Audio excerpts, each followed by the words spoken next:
Good morning, it's Thursday and it's Blabbing for Written, and this morning my co-host, of course, as usual, for the past 30 weeks has been John. Morning, John. Good morning. And we're joined by Rod. Welcome, Rod. It's good to see you here. And we're now going to be joined by Stephen. Morning. The gang's all here. Good morning, gentlemen.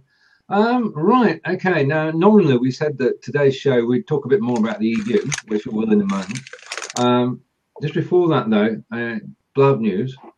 There isn't any, and as Rod has quite rightly observed, the quality of shows on the front page is not as good as it was. I think we'll probably use stronger words than that.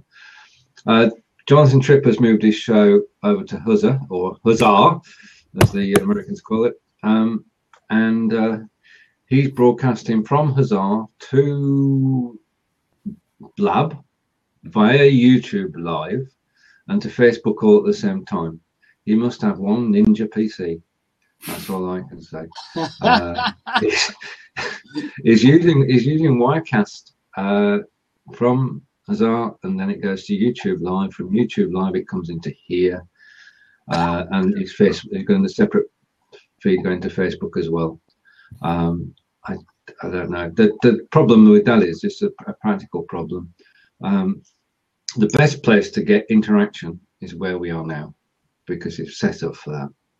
Huzzah's system is video quality, no problem at all, but down the side that the text is it's rudimentary. It takes us back to the days of bulletin boards, really. So he can't get an interaction on Huzzah. So he's got a situation now where he runs the show 3 o'clock every weekday, and half his audience are on Huzzah, and half his audience are on Blab. Go figure. And the 9 satellite dishes in his back garden. No, it's obviously. I mean, the thing is control, isn't it? If you were watching the show, I mean, if anybody watching now can make a comment, and we can take that comment on board, and we can answer questions and everything. But if I'm not in the room, if I'm over on the Huzzah, I can't see a thing. Yeah. So you've got to have somebody controlling this room, and then on the Huzzah you've got some control in that room, and who is looking after Facebook? Because people are watching on Facebook, they're watching a 4-up screen on Facebook, but there's no interaction at all. No. We stay where we are for now. Now. Yeah, well, I've noticed this is going to shock you all. They are working on it.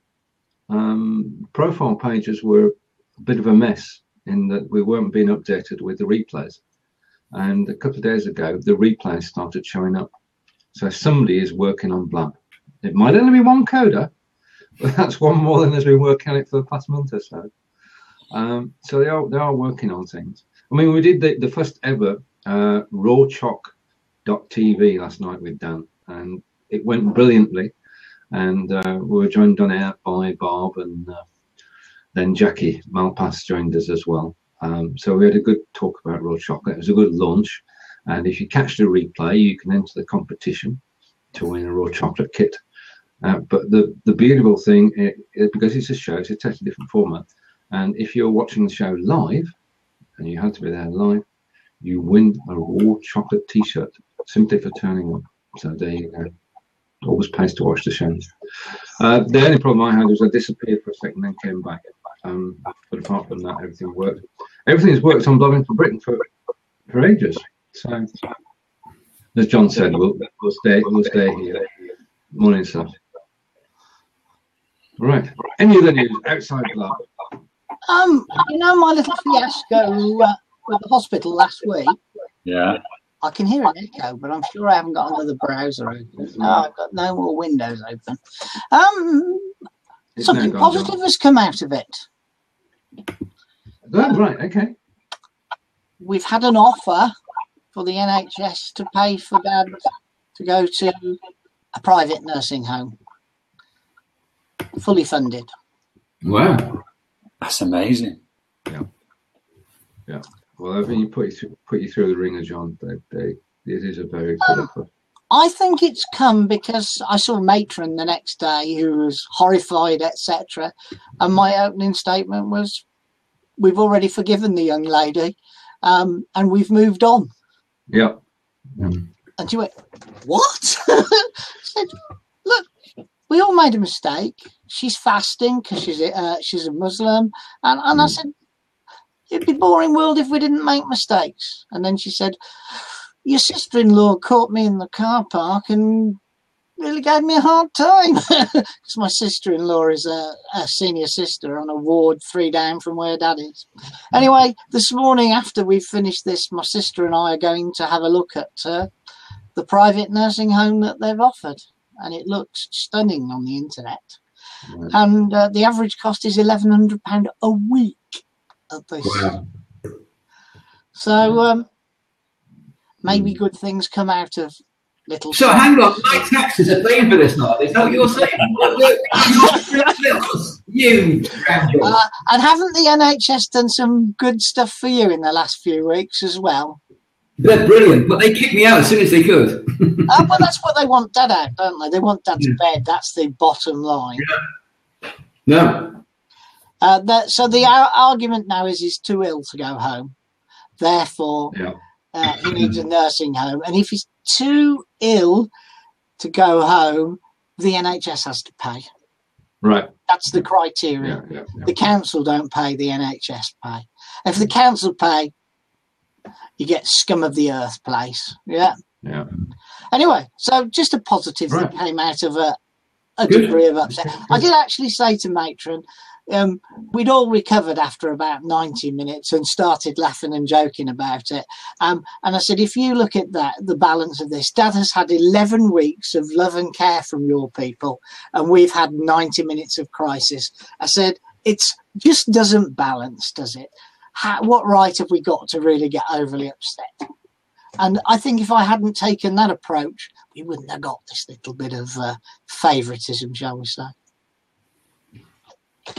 Anyone else got anything exciting to talk about? Sorry? Sounds like a result.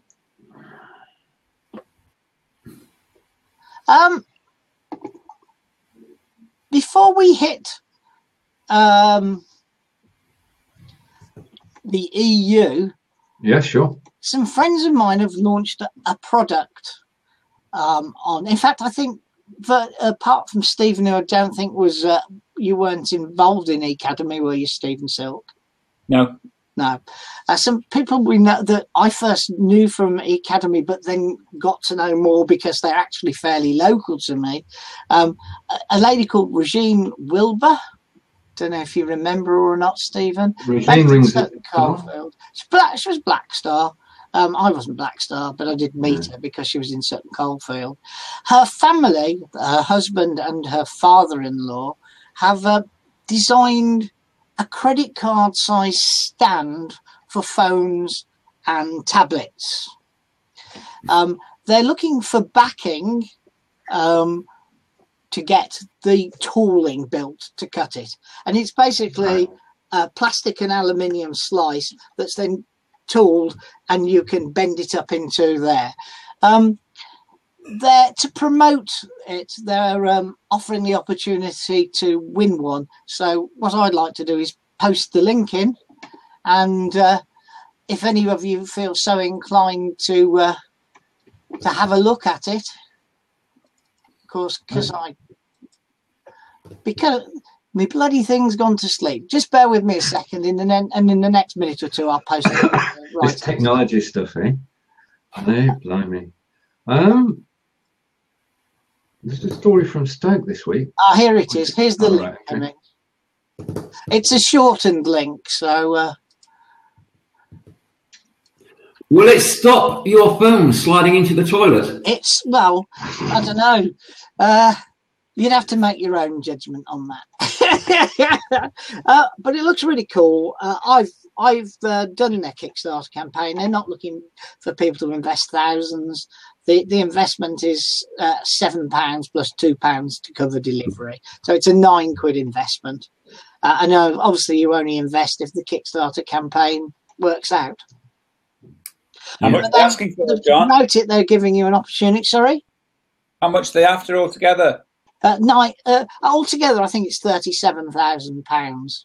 And how much have you got so far? Do you know what? I haven't looked today, if I'm honest. Okay, cool. But I can do. It's called the StandEasy Ultra. They've got 67 backers so far. And they've got a nice Facebook page as well. So shall we tweeting that out, shall we? Can do. That would be good. It's one of the best pages, put together pages I've seen on Kickstarter as well, which is quite good. They've got 913. It's a £19,500 goal. I don't know where 37,000 came from. But you can cross-link from the competition to the data. Yeah. So it's just the last Kickstarter type thing that I backed, and I know Stephen backed, was Appearoo, and kind of feel I wasted my money on that one. Well, Appearoo was a wonderful idea. If you think about me is a mega company where you actually list all your social presences on one page, and if people go to your profile, they can find you on Facebook and LinkedIn, Twitter without looking anything up. Appearoo is the European version of that, and it was darn good, and it still exists. I still use it. So oh yeah, but Appearoo unfortunately has become Disappearoo. They can find it. It's sad, really, because I thought it was a project that was worth throwing $50 at. I just feel like $50 went down the crack in the pavement. But that's life, isn't it? Yeah, Rod. Okay, I'm going to drop out to let somebody else come in if you want to, guys. Well, that means a coffee ad will be coming up if you drop out. But I'm hoping. Last time I saw. Calm and agree. Oh. Yeah, and last time I saw Peter, he was stuck in Berlin. Yeah. So is he still stuck in Berlin? Well, because he was trying to get from Berlin to Frankfurt, according to his last live. Well, we'll find out now. I've accepted him in. He's going to be on phone, isn't he? V gets my phone. He's home. He's home. He's home. Well done. Not shaved or anything. There you go. You had quite a journey back. I know I'm looking a bit rough today, but it's been all travel, sitting at airports. Peter, before we go too far, have you got a pen handy? He's giving you his address, Peter, for staying. I'm giving my phone number, actually, because I want to talk to Peter about something, but I don't want to do it over the air. Okay, no problem at all. It's 0121 0121 682 682 6898. And if you wouldn't mind giving me a call sort of 4 o'clock-ish, if you don't get an answer, I apologise in advance. But I just want to talk to you about something we talked about a fortnight ago, but it's not a topic for over the air because it would bore the pants off you. Just to repeat that, 0121 682 6898. That's correct. Yes. Okay, right. Ik verstehe. Ja, now. It's for your benefit, Peter, all right? Okay, I'm going to be up, guys. I'll speak to you soon. Take care. Okay. So who's left? No, Stephen's left. Oh, Stephen's gone as well. What have we done? I don't know. Stoke-on-Trent usually hangs around. Yeah, it's actually how's that sound? sure entirely. Oh, it's good to see you, Peter. Right. Tell us about Berlin. Yeah. Oh, Berlin, it's changed. It's not the Berlin I knew, really. I preferred my old Berlin with the mystery and the spies, and it's just became such a massive city. Still a very nice city, flat. But one of the things that really stuck out to me, because I've done a bit of cycling now, is how many bicycles are there in Berlin. I think there's more than there is in Beijing.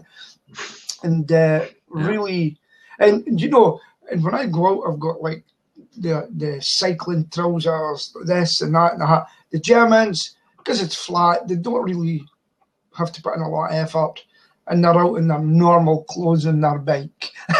There's none of the racing kit on and stuff like that. It's quite interesting. Not once did I see that. Bit like the Dutch.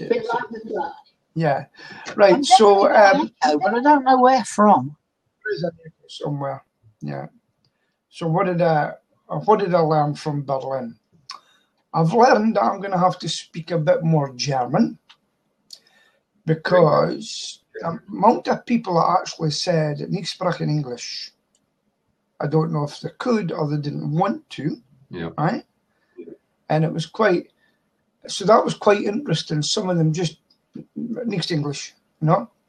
But the other thing is, when you went to the tourist areas and you try to speak a bit of German, they immediately answered you back in English, which was quite fun. And this girl, this lady that I met in the bumped off flight, I says, I noticed you were speaking English there. I says, but you live in Berlin. She says, oh yeah, I speak fluent German. She goes, but they like speaking English. So that was quite interesting. Now, I met, so I wouldn't give a talk about Berlin at Toastmasters, but most of them didn't understand my Scottish accent. You know, that came up when you get feedback tickets, and it came back that your Scottish accent. And the one guy lived in Aberdeen who's German, and he speaks, and he says, I understood every word, Peter, because I know how much you slowed down. He says that was quite interesting. But then I got speaking to them after, and there was a lady from Bulgaria, and there was a German guy. So I was telling him about the named person act. Now, do you know what that is? Nope. Right, let me tell you. 2 seconds. It's a bit hot. Okay. In Scotland, the government, the Scottish Parliament, have got something called the Named Persons Act. That is someone who has been appointed to watch your children and you don't know who they are. And they said, oh, but it's caused a big problem up here because there was a death recently with that 2 lesbian women and a young child. And they were meant to be on the Named Person Act, but now the government said, oh, well, yes, but they said, but 2 years ago you said Fife was taking part in it, right? And this is where a kid died. Stephen's gone off. I've bored him. And can you still hear me, Stephen? Yeah, he's been having a few little problems staying connected to Blab. So what they're saying in Scotland is that, right, you've got a named person. Unfortunately, the first one ever was, not a nice person, I'll put it that way. It was a woman, and they found her out. And the next thing is, if you say it, they say, oh, but it's not compulsory if you want to come out. Hey, that's no problem. But if you come out, they want to know why you want to come out, right? You know what I mean? So when I was telling the people about this, it came up in the conversation. One German says, that sounds like the Stasi. That sounds like the old DDR. And then the Bulgarian woman said to me, that was like our secret police. Right, yeah. So, and that's a problem they've got in Scotland just now, the Named Person Act. Look it up. It's not in England, only in Scotland. And they're backtracking big time because it's going to lose them votes. They're not happy about it, you know. So that was that. It was quite interesting to see these people. So I met my officer, and he's got a wonderful life there. He's a historian. And 2 days ago, I was sitting in the room where Hitler in 1933 had said, locked the door, and he said, in 1933, we're going to have Moscow. We're going to show those Reds. And it's the same room as Stauffenberg. Do you know him? You heard of him? Yes, I think so, yeah. Yeah, Stauffenberg. And he was the guy. That's where he was shot. And then they took me to the firing squad, and I stood there when he was shot. So, and I won't bore you anymore. So, yeah, so that was it. Yeah. And good morning to Mira. And also good morning to... Okay. Australia, wow. We don't have a name, so there we are. Right, okay. What Well, exciting day today. England versus Wales. It's the football again. And if we're not fighting on the pitch, there may be some fighting off the pitch. I think that it's been marred, hasn't it, by an organised violence, yeah. The organised violence from Russia. I mean, it's ages. I can't remember the last time we had hooligans at football in the UK anywhere. Not, years. We can go back years, can't we? Yeah. I mean, football's got a pretty clean reputation now. You can take the family to virtually any of the 92 grounds, can't you? Yes. I mean, it is. It's just unfortunate. I mean, 150 professional Russian disruptors in the same city as England. Right. Okay. Obviously, that's a very hot topic. But if England lose, or worse still, England draw, we might just be on our way home, which is a familiar song. Because we're on our way. We're on our way. Yeah. We don't know where, but we're on our way. Yeah. Rod and I were talking before the programme started, and he was saying that there's no way Wales would. History is against Wales beating England today. So we wish England well, and that's myself and John. You join us in that, Peter? No, he did the thumbs down, didn't he?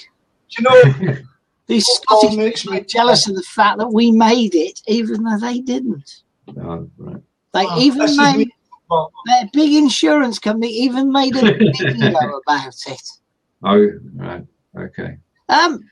Let's not go too far. Let's stay on football, but talk about claret and blue. Tony Shah, spelled Xia, but it's pronounced Shah, completed his takeover of the Villa the day before yesterday. Right, okay. Yesterday was on the local TV news, and my God, this multi-billionaire looks about 12. Okay. Like a policeman. They seem to be getting younger, so he really does look very, very young. It just amazed me how young he looks when you see him on film. He doesn't look so young in photos, but on film, when you're live interviewing him with Di Matteo, God, I was just gobsmacked of how young he looks. He looks like he's in his early 20s. I don't think he is, but I can't find his age listed anywhere. But so either that or he's taking some magic tiger's tooth balm or something that they do in China. Tiger balm. Wow. If he lives up to his promises he made yesterday of between 30 and 40 million to buy players for this season, it'll be quite a shock, I think, to the Villa. Oh, good. Let's hope they come straight back up, John. And then they can play Burnley. I want Villa to play Burnley. We might pass. You might go down. No. If we both want Burnley to play Villa, then we must be in this. Oh, that doesn't work either, does it? Oh dear. Right. Okay. So that's football. What do you think Burnley's chances are of staying up? Pretty good. I think they managed to get a little bit of money together, and I mean, let's face it, they've currently got 4 players in international duty. So the side can't be that bad. They've got an England goalkeeper. They've got a striker in Wales. They've got somebody in the Northern Ireland team. It goes on. So they've got a pretty good team as it stands. They just need to strengthen it. But we'll see what we shall see. I think they need to sack 2/3 of our team. Although some of them have been shown the door in the last week. So that's quite interesting. Yeah.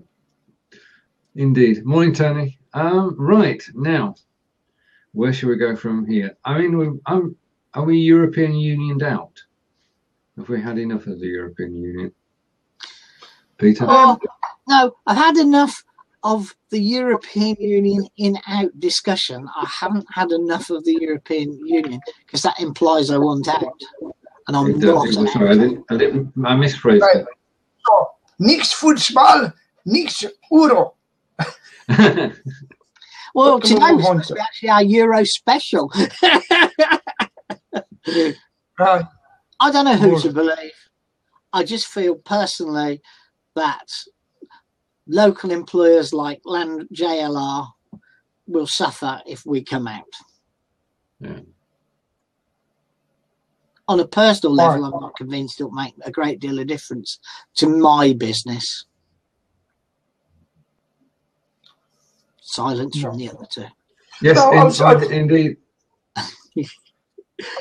I was looking yesterday that 20% of the large employers employ the people, but 75%, me, employ a lot of people, you know? Two people, and the other people have 3 people. That's the backbone of the nation now, as far as I'm concerned. Just loads and loads of people with their own little businesses working in Britain, for me, working in Britain, and I don't need any bureaucracy from somebody sitting in Brussels, eating truffle, jumping on a train. Did you see it? For not even, what is it, so many days. They take everything. 4 days, jumping, taking everything on, taking them away in lorry. What a bloody waste of money. But it's what we are partly responsible for that as a nation, as a country, because we supported the concept of split management centres, for want of a better description. So just like Scottish Parliament. You know, I want to know when I'm going to get an English Parliament. The Welsh have got their own. Northern Ireland have got their own. You fellas up there north of the border have got your own. I've got local council. Doesn't quite match. No, Scottish people should have no say in English matters if they don't live there. That's my thought. And, you know, we're either Great Britain or what are we, you know?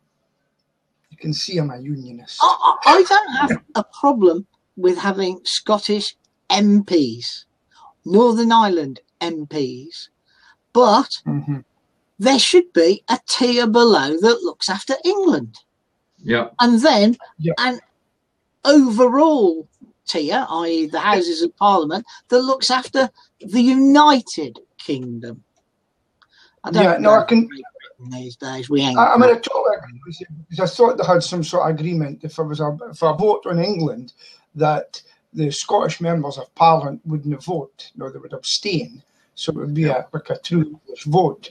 But unfortunately, they can turn and say, "Listen, see if you don't give us this, we're going to vote against you in this," and that's the problem, you know. Yeah. And I think it's totally unfair for you. Something for England that isn't nothing to do with them really, unless they're consistent. Anyway, that's the mess we've got. We're selling, guys. All right. You know? Indeed. Next Thursday we might be in a bigger mess. Next week tomorrow. Do you know I got a shock yesterday? Yeah, taxi driver took me home from the airport last night, and a British bulldog you would never have seen, a big guy, bald head. I got chatting about the Euro. He says we'd be foolish to come out, and he had a very intellectual conversation. And I found out he was married to a Polish woman. Then I says to him, "What did you do before you taxied?" He says, "Well, I've always taxied." He says, "I done it part time while I was at university." He's an older guy, and he's actually got a degree in politics. And it was a great conversation, and I just didn't expect it from this taxi driver. You know, he was quite updated with it as well. Indeed. Very right. Integrating the EU discussion and the football. Have you heard that the Polish fans are now on the rampage in Nice? No. 100 cars have been valeted and waxed, 50 toilets have been repaired, and 5 walls have been built. 5 walls have been built, yeah. Brilliant. Yeah. Right. It tickled me, that one, did. I did posted that as my first laugh of the day. Right. I just heard from Stephen. He had to drop out for a client meeting, so he just hopped in to say hello, then hopped out again. So he's okay. Because you always wonder, don't you? We don't want to. Yeah. So he's got work. Work got in the way of his blabbing. This is no good at all. We should start, you know. I see young Mr. Hine is hovering in the background as well. Why don't you come in and talk to us, Tony? Yeah. Right. So you're working. Right. Okay. We're on in the background. Such is life that we're not. Hope it's work that's boring, not us. Thanks. Right. Okay. So you don't think there'll be any difference whichever way we vote next week? I would, even if we vote to go out, the plan is not to come out till 2020 anyway. Right. Okay. So there's 4 years of still being in. Indeed. Hopefully, if we make a stupid mistake of coming out, we have 4 years to change our minds. The French said they won't let us back in. German said they won't let us back in. I don't know. The only thing I know is that we should never have been given this vote, ever, because it's divisive. It's divisive for the Conservative Party. It's divisive for the country. I can't see how Boris. Well, yes, I can. They are professional actors. Boris and David Cameron will get together afterwards, have a drink, and shake hands, and all will be well, because it's just politics. And we're stuck with whatever the decision is made. It should never have happened, but you can't rule. Well, what if we do well and we prosper in France and Germany? And I say, hey, wait a minute, in Greece, hey, maybe we'd be better back on our own as well. Maybe it just might work. Have you thought about that? Because we're British and we can defend ourselves and get things done. That's what we're a nation of: shopkeepers, retailers. And we'll just have to do our own manufacturing again. There was an interesting statement from the Prime Minister of Norway last night. And she said, we sit in the halfway house. Don't make the mistake, Britain. Because why don't they bloody join? Sorry? Why don't they just join? Why don't they join? The Norwegians? Norway. Yeah. Well, they're half in and half out, aren't they? That's... Yeah. Yeah, they let the Prime Minister say that. What was the reaction to the Prime Minister saying that by their own people? I don't know. I only saw the post that she said it on ITN News last night. I'll tell you what, though. I'm not all for... See, if we're going back... If we stay in Europe, we should go into the Euro. We should be member of the club and not say, well, we'll have that bit. We won't do that bit. And we won't do... Just, if you're in a club, if you don't wear your tie, get bloody out. Right. That's what I say. Okay. So we're members of the snooker club, but we don't play snooker. Yes. Good stuff. Well, I reckon next week's vote is going to be pretty. I think it's going to be very close, very, very close. Indeed, and there's nothing. But the odds, the bookies are still giving odds that favour staying in. Right. But there's not a lot in it. Yeah, it's quite interesting. Same in Scotland, because they didn't expect it. There's a quiet majority sitting there. Yeah.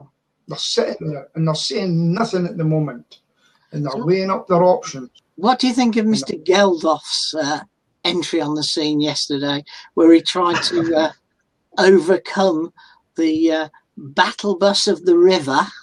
Yeah. And shout them down. I mean, he's bloody Irish. What the beep, beep, beep, beep has he got to do with him? I mean, I know it's a sir, but that's only honorarium, isn't it? They should stick to their own thing, you know. They just, you know, because I had a big debate about Bruce Springsteen cancelling his concert in America, and I got total abuse for it. I don't know if you remember that conversation. And he just pulled up. If Bob Geldoff done in London, and you'd everybody coming to watch, and he says, I'm pulling the concert tonight because I don't believe in this. Yeah. There have been a lot of disappointed people, as there were over in America with Bruce Springsteen. Cost them money. Their money, not his money. That's right. Yeah. Yes. But artists have always been political in one way or another. Well, Mr. Trump has certainly upset quite a few well-known musicians or bands with his misuse of their music. Oh, copyright infringement. Well, no, it's not copyright if you play it in public, if you pay the equivalent of our Performing Rights Society. Okay. The use of it to ally their content with him. Yeah. That they object to. Right. I mean, nobody can stop you using a piece of music if you're prepared to pay the royalty fee. Yeah? Yeah. Indeed. Indeed.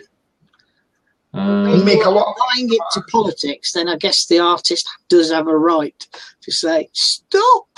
Yeah. And a lot of them stop to him. Paul McCartney makes the most of it, you know. Again, there's a majority of people make the money with the PRS, you know. Yeah. And the guy that runs it for him is a good heart is hard to find. Remember him, Feargul Sharkey? He runs it, the PRS. All right. You know that? No, we do now. Yeah. So he runs I know that they've put the fees up so much that my brother has taken his publicly listenable radio out of his factory unit because he didn't mind paying £250 a year, but he objects to paying £1,700 and something pounds a year just so his staff can listen to music. So what he's done is they've all now got their own personal players. So it's their own responsibility, and the music is not publicly listenable to. No, that's right. Because at one stage they were looking for a big. When I worked with the National Pest Control Company, there actually a memo come out, and it says under no circumstances in a public area play any music, because they would walk in. As I said, you know, £2 a week. £5 a week to keep his staff happy. He was all right on that. But when it went from there to £1,700 and something pounds, he had to say, "Well, you got a choice, people. I can pay the £1,700, and you can take a wage cut." He said, "Well, you can listen to your music privately," and they've all gone to listen to their music privately. Which also makes them happier, actually, because they can listen to what they want to listen to. Absolutely, because you can I would just show them the legislation and say, "There you folks, that's the legislation. Now, if you know me, would you pay he this actually money?" used to display the certificate, because you get a certificate when you pay on the wall in the factory unit. So, but no, they're quite right. Right. Indeed. And he went from being a sole trader to a limited company. And you know what? At the same time, he went from a backstreet bloke that we both used, if you like, an accountant, just a small fella in there, and he went to a proper professional unit. He needed to, because his turnover, he's got 10 employees, and his turnover was pretty high, you know. And he went to these, and you know what they picked up on? The fact he provided the tea and coffee. And they said that could lead to him getting a tax inspection unless the staff contributed for the tea and coffee. You're joking. Yeah. Wow. Once a year I've got to issue a letter. What they say is it's an in, and the tax man looks for an in. Yeah. Once he's got an in, he'll look at other things. Right. Okay. So in future, I'm going to buy the coffee myself. And I'm not giving my staff any. So what you done, John? Sorry? See what you've done to Norman? He won't get any more coffee. Right. But you don't have a static premises, do you? And it's the static premises, the fact that the tea and coffee was available to anybody. And it's just stupid. And it's not European red tape, it's British red tape. Yeah, indeed. But having said that, music in the workplace, remember, whistle while you work. Oh, God, yeah. Hitler is a yes. But basically, having a happy staff. No, I like to keep the guys happy, you know. Yeah. And but it's when they let you down's a problem. No, well, I'm afraid every person, and I won't include my brother in this, but every person in my industry that has left corporate, set up and had staff has had nothing but pain in their life, which is why the 17 coming up 18 years that I've been self-employed, there's ain't no employees, and there's never going to be no employees. Yeah. Well, I mean, it's not causing me problems, but I've got to watch my cash flow now because I'm getting busier, and I didn't set out to be that way. It's crazy.